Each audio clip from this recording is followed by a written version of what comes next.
ছেলেটার নাম রাফসান, তবে ক্যাম্পাসের সবাই রকস্টার হিসেবেই চেনে। গিটার হাতে তার ভারী হাস্কি ভয়েসের গান শুনে পাগল হয়নি এমন ছেলেমেয়ে ক্যাম্পাসে খুব একটা নেই। পুরো ক্যাম্পাসের রকস্টার, নারী শিক্ষার্থীদের পরম আকাঙ্ক্ষিত এই তরুণকে বাহির থেকে দেখলে মনে হয় পৃথিবীর কোনো অসুখই বোধহয় তাকে ছুঁতে পারেনি।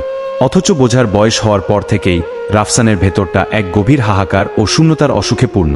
এ যেন বিরান মরুপ্রান্তর, কোথাও একটু ছায়া নেই, বেঁচে থাকার আশা নেই। রাফসানের বাবা একজন প্রখ্যাত বিজনেসম্যান, মা মানবাধিকার কর্মী। দুজনেই তাদের ব্যস্ত জীবনে জুটিয়ে নিয়েছে আলাদা আলাদা সঙ্গী। বাঙালিরা যাকে পরকীয়া বলে, কিন্তু তারা বলে বিজনেস পার্টনার কিংবা ক্লায়েন্ট। বাবা মায়ের ব্যস্ত জীবনে রাফসানের শৈশব কৈশোর কেটেছে ভীষণ একাকিত্ব আর অবহেলায়। তাই যখন একটু বড় হয়েছে, এই একাকিত্ব দূর করার জন্য গিটার হাতে তুলে নিয়েছে, জয় করেছে হাজার হাজার দর্শকের হৃদয়। কিন্তু তাতে শান্ত হয়নি নিজের হৃদয়, বরং তীব্র বেগে জলোচ্ছ্বাসের মতো শূন্যতা আছড়ে পড়েছে তার জীবনের তীরে। এই তীব্র একাকিত্ব, হতাশা ও উদ্দেশ্যহীন অসুখে ভরা জীবনটার ইতি ঘটানোর জন্য একবার ভেবেছিল ছাদ থেকে লাফ দেবে, কিন্তু পারেনি। যেই মাত্র দরজা খুলে ছাদের দিকে রওনা দিয়েছিল, তখন কোথা থেকে যেন এক ডেলিভারি ম্যান এসে হাজির।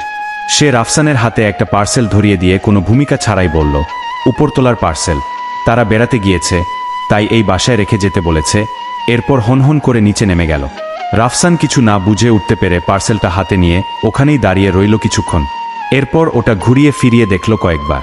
বাদামি রঙের পুরু কাগজে মোড়ানো একটা প্যাকেট, কোনো এক ওয়াফি লাইফ থেকে এসেছে। প্যাকেটের গায়ে স্কচটেপ দিয়ে লাগানো সাদা একটা কাগজ, এর ওপর কিছু বইয়ের নাম প্রিন্ট করা। শুরুর বইটার নামই হচ্ছে চলো আল্লাহর জন্য বাঁচি। আত্মহত্যা করতে যাওয়ার মুহূর্তে এমন একটা বই হাতে এসে উপস্থিত হলো, যার নাম চলো আল্লাহর জন্য বাঁচি। এটা কি কাকতালীয় না কি অন্য কোনো পরিকল্পনা রয়েছে স্রষ্টার?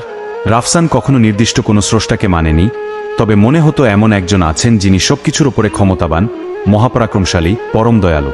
তবে কি সেই মহাপরাক্রমশালী পরম দয়ালু স্রষ্টাই আল্লাহ? এর পরের গল্পটুকু শুধু পরিবর্তনের। প্রকৃত স্রষ্টাকে খুঁজতে গিয়ে রাফসান যে বইটি পড়েছিল, তা তাকে হতাশার সমুদ্র থেকে তুলে এনেছিল, দেখিয়েছিল বেঁচে থাকার উদ্দেশ্য। রাফসান এখন আর গান গায় না, তবে তার সেই ভারী হাস্কি ভয়েস থেকে ভেসে আসে কুরআনের সুর।